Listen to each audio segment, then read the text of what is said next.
अब हमारे सामने क्वेश्चन आता है that what is equitable set of. Equitable set of क्या होता है और इसकी गाइडलाइंस क्या होती हैं। ओके अब इक्विटेबल सेट ऑफ के बारे में आप ऑर्डर 20 रूल 19 में देखोगे। इसका जो क्लॉज 3 है वहां पे यू विल सी, वहां पे लिखा हुआ है that set off can be done under order 8 rule 6 और अदरवाइज।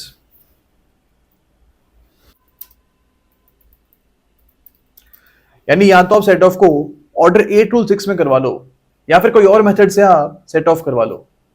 तो यहां पे जो और अदरवाइज का मतलब है वो इक्विटेबल सेट ऑफ से मतलब है इनका। तो हमको यहां पे याद रखना है that set off can be done outside of order 8 rule 6 as well. Okay अब इक्विटेबल सेट ऑफ का जो कॉन्सेप्ट है ये ब्रिटिश इक्विटी कोड से आया था।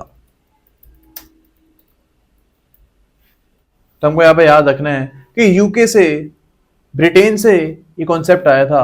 ब्रिटिश इक्विटी कोर्ट्स ने इक्विटेबल सेट ऑफ का कॉन्सेप्ट निकाला था। अब यहां पे हमको याद रखना है कि जो लीगल सेट ऑफ था ऑर्डर 8 रूल 6 में, जो लीगल सेट ऑफ था वहां पे एक रिक्वायरमेंट थी that the set off can be only for an a certain amount of money. Set off can only B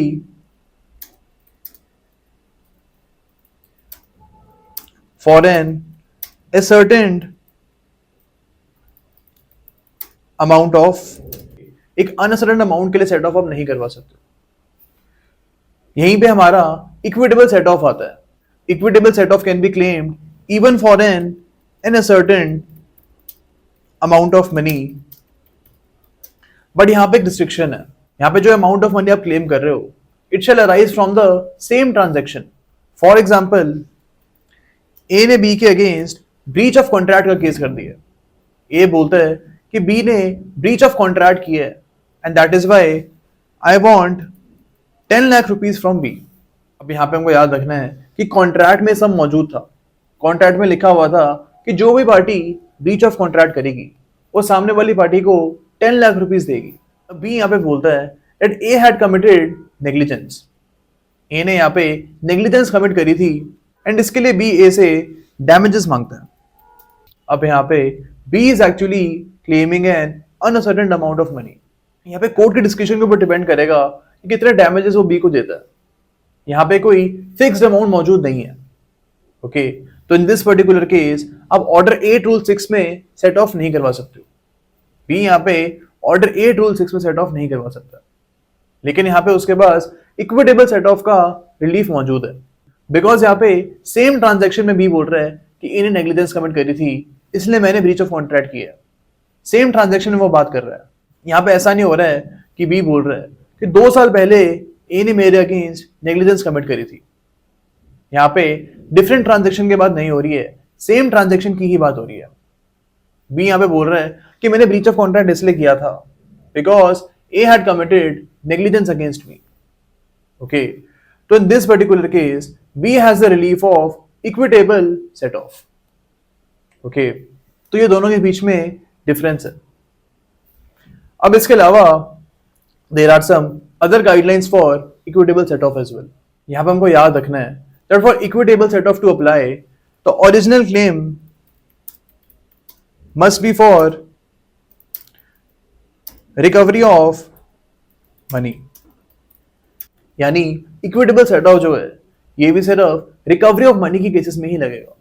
same transaction के बारे में हम बात कर ही चुके हैं और यहाँ पे हमको ये भी पता है that equitable set off can be claimed for a certain as well as uncertain amount of money। यहाँ पे हमको एक और चीज याद रखनी है that the claim of equitable set off must be legally recoverable। जो हमारा लीगल सेट ऑफ था ऑर्डर 8 रूल 6 में वहां पे भी एक कंडीशन गिवन थी, बट इक्विटेबल सेट ऑफ में यहाँ पे एक डिफरेंस आता है।